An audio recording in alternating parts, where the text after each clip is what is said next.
Assalamualaikum warahmatullahi wabarakatuh. Teman-teman, kemarin kita sudah mempelajari terkait dengan hubungan kerja ya. Nah, karena kita sudah mempelajari hubungan kerja, maka sekarang kita akan mempelajari pemutusan hubungan kerja atau kalau disingkat itu PHK. PHK itu kepanjangannya adalah pemutusan hubungan kerja. Apa sih itu PHK? Nah, PHK itu pengakhiran hubungan kerja karena sesuatu hal tertentu yang mengakibatkan berakhirnya hak-hak dan kewajiban, prestasi dan kontra prestasi antara pekerja buruh dengan pengusaha. Jadi ini kenapa ininya pengusaha? Pengusaha itu artinya yang memberikan atau majikan. Jadi ini soal pemutusan hubungan kerja. Nah, pemutusan hubungan kerja di ketenagakerjaan itu cara penyelesaiannya bisa melalui ada 3 cara. Dan itu saling berurutan ya. Satu melalui bipartit, kedua kalau bipartit nggak bisa itu tripartit, kalau tripartit nggak bisa baru ke PHI, hubungan industrial. Nah, apa itu bipartit? Bipartit itu kayak musyawarah antara para pihak, si pekerja yang diberhentikan dengan pengusaha. Jadi musyawarah itu. Nah, musyawarah ini nggak bisa dilaksanakan atau nggak bisa deal, nggak bisa ketemu, maka tripartit. Nah, tripartit itu ada unsur pemerintah di sini. Unsur pemerintah itu yaitu adalah Dinas Ketenagakerjaan. Salah satu contohnya. Nah, ketika ini nggak bisa, maka gugatan di PHI. Nah, di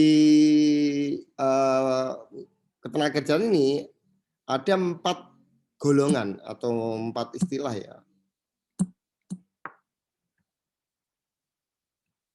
Nah, ada 4 jenis PHK. 4 jenis PHK ya. 4 jenis PHK. 1, PHK oleh perusahaan atau majikan atau pengusaha. Jadi Anda itu diputus hubungan secara sepihak oleh majikan atau PHK. Jadi misalkan Unusia memutus hubungan kerja dengan Said sebagai dosen. Nah, itu kan sepihak. Jadi perusahaan. Pokoknya dari perusahaan yang mau mengambil kebijakan itu. Yang kedua, PHK oleh tenaga kerja. Artinya itu tenaga kerja sendiri yang melakukan PHK dirinya sendiri. Artinya Said melakukan pemutusan kontrak dengan Unusia. Nah, itu tenaga kerja. Jadi posisi tenaga kerja di sini. Nah, maka tidak ada yang namanya di tenaga kerjaan itu adanya hukum pengabdian, tidak ada. Yang kedua, PHK demi hukum. Artinya ada hukum lain, ada hukum yang mengakibatkan adanya pemutusan ketenagakerjaan. Nah, ini akan kita jelaskan nanti satu persatu. Yang terakhir dulu, yang keempat adalah PHK oleh pengadilan PPHI atau pengadilan hubungan industrial. Ini kalau ada putusan dari pengadilan hubungan industrial.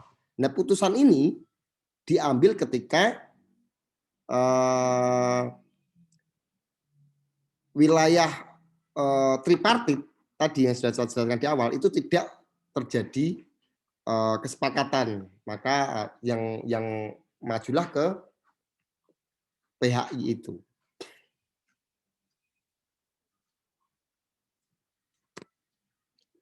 Mari kita uraikan satu persatu, yaitu PHK oleh majikan atau pengusaha atau perusahaan. Apa sih itu yang dimaksud dengan PHK oleh majikan atau pihak perusahaan? 1, PHK karena pekerja melakukan kesalahan berat. Nah, PHK ini kesalahan berat yang dimaksud itu adalah adanya penipuan, penggelapan, dan lain sebagainya. Ini ada di pasal 158 ayat 4 di Undang-Undang Ketenagakerjaan. Nah, terkait ini, itu ada putusan MK yang mengatakan bahwa kesalahan ini harus dibuktikan dulu melalui putusan pengadilan. Jadi tidak bisa kemudian kita perusahaan memutus sewenang-wenang. Misal Said itu melakukan kesalahan terkait dengan pidana, katakanlah itu penipuan, katakanlah gitu. Tiba-tiba Unusia itu langsung memutus hubungan kerja saya. Itu tidak bisa. Maka ini harus ada bukti putusan pengadilan bahwa Said memang melakukan kesalahan. Nah, kalau nggak bisa ya menjadi problem. Yang kedua, itu PHK karena pekerja buruh setelah ditahan pihak berwajib selama 6 bulan berturut-turut disebabkan melakukan tindak pidana di luar perusahaan.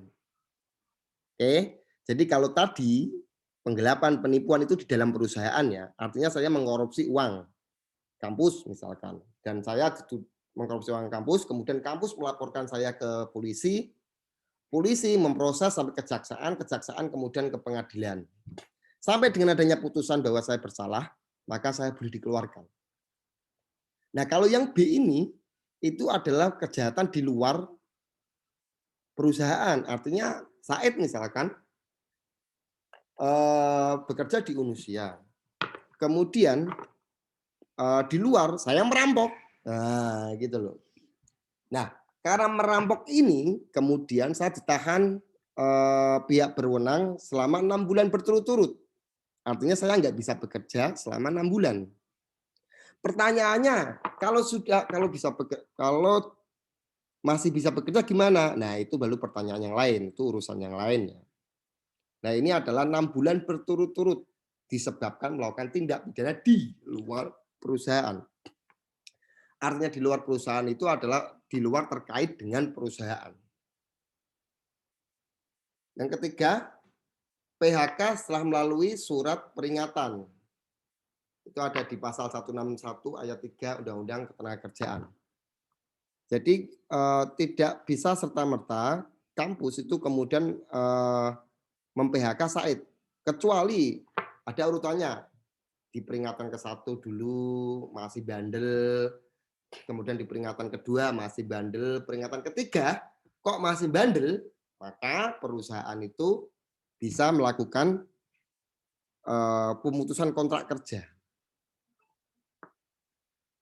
Yang keempat, itu PHK oleh pengusaha yang tidak bersedia lagi menerima pekerjaan atau menerima pekerja atau buruh karena adanya perubahan status, penggabungan dan peleburan perusahaan. Artinya begini, misalkan saya bekerja di PT Maju Mundur. Nah, PT Maju Mundur ini kemudian merger bersatu dengan PT Jaya Udara, katakanlah begitu. Nah, ketika merger, saya sebagai pegawai PT Maju Mundur itu diterima enggak di sini?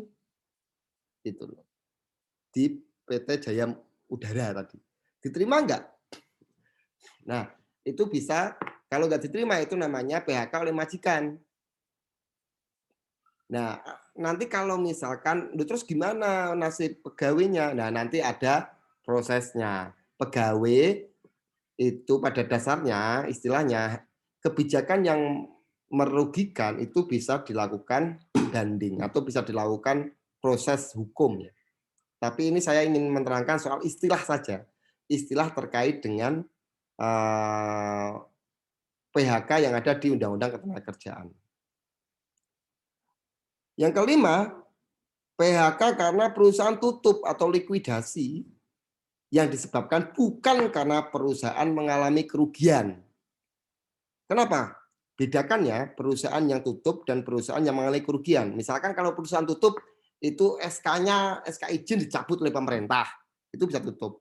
Tapi kalau perusahaan mengalami kerugian itu ada proses pilot namanya.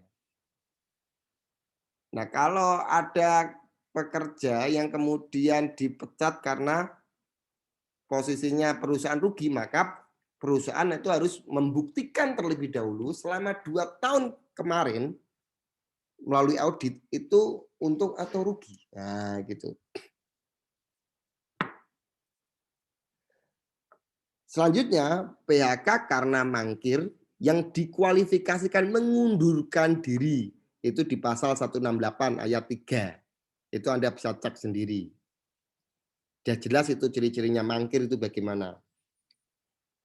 Kemudian PHK karena atas pengaduan pekerja buruh yang menuduh dan dilaporkan pengusaha kepada pihak yang berwajib melakukan kesalahan dan ternyata tidak benar. Itu ada di pasal ini.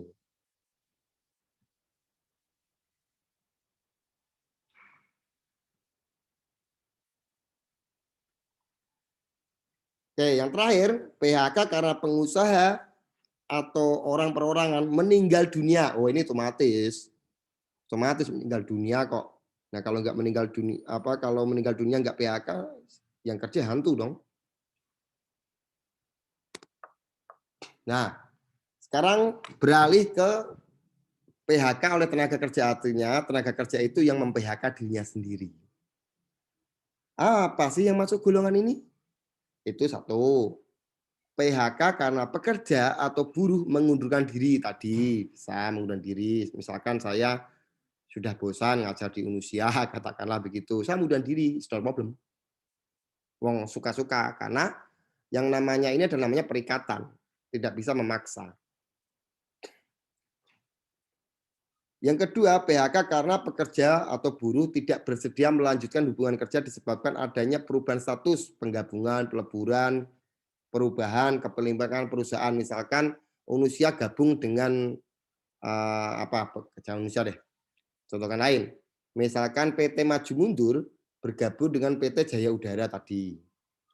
Nah, PT Jaya Udara itu saya nggak suka itu kalau gabung dengan PT Jaya Udara, dia itu kapitalis, misalkan penyerap. Nah, penindas rakyat kecil. Ya sudah, fine-fine aja, saya mundur diri. Yang ketiga, PHK atas permohonan pengusaha atau buruh karena sakit berkepanjangan mengalami cacat total tetap akibat kecelakaan kerja. Jadi ini bisa. Jadi karena aslinya ya kalau kita kerja kemudian cacat, itu perusahaan itu tidak boleh memecat. Tidak boleh karena kita cacat karena bekerja. Nah, atau sakit karena bekerja. Nah, untuk itu kalau memang ini berkepanjangan, ya pekerja atau buruh itu kalau biasanya kalau orang Jawa nggak enak lah saya nggak kerja makan gaji buta, katakanlah gitu. Itu boleh-boleh saja. Intinya PHK oleh tenaga kerja ini adalah yang inisiatif muncul dari pekerja itu sendiri. Dan golongan yang ketiga yaitu PHK demi hukum. Apa sih itu? Itu satu, PHK karena tutup likuidasi yang disebabkan mengalami kerugian. Ini karena hukum, karena apa? Ada proses pelit. Proses pelit adalah permohonan yang ada di pengadilan. Artinya pengadilan memutus bahwa perusahaan ini pelit. Nah, itu demi hukum. Pelit kok.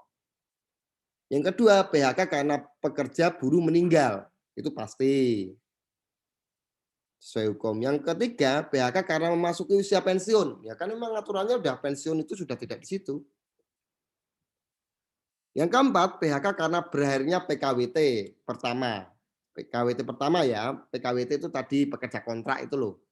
Misalkan tahun ini saya di Unusia itu sebagai pekerja kontrak, kontraknya setahun katakanlah, kemudian kontrak itu sudah selesai dan saya nggak diperpanjang. Is not problem, nggak apa-apa itu. Itu demi hukum. Nah, yang terakhir itu PHK oleh pengadilan hubungan industrial. Itu PHK karena perusahaan pelit berdasarkan putusan pengadilan niaga seperti tadi yang sudah jelaskan, itu ada di pasal 165. Anda bisa baca sendiri karena bangkrut. Kerugian itu karena bangkrut. Jadi kalau ngomong perusahaan rugi itu adalah ketika ada putusan pengadilan niaga. Tapi kalau nggak ada putusan pengadilan niaga, itu perusahaan tidak bisa dikatakan rugi.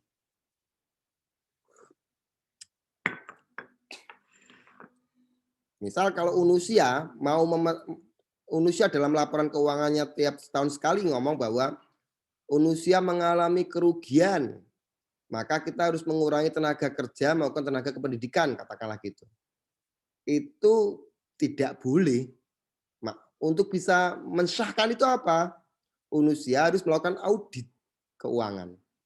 Audit keuangan itu memang menyatakan rugi, maka mengajukanlah ke pailit di pengadilan niaga. Nah, pengadilan niaga nanti akan memeriksa, benar nggak sih Unusia ini pelit, Unusia ini rugi. Kalau rugi akan ditetapkan rugi dan itu melahirkan cabut. Jadi artinya Unusia tidak hidup dan tidak boleh melaksanakan kegiatan lainnya. kegiatan berdasarkan hukum lainnya, nggak boleh.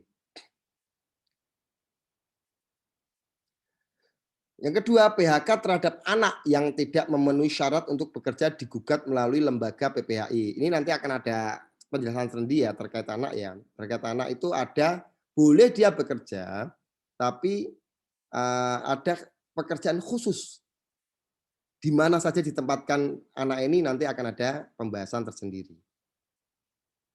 Jadi tidak bisa memperkerjakan anak dipekerjakan di wilayah-wilayah orang tua atau orang dewasa, itu tidak bisa. Yang ketiga, PHK karena berakhirnya perjanjian kerja. Ini seperti tadi ya yang kita jelaskan. Nah, mungkin hanya ini dulu, minimal teman-teman tahu istilah-istilah ini dulu, baru kemudian kita diskusikan melalui kuis. Terima kasih. Assalamualaikum warahmatullahi wabarakatuh.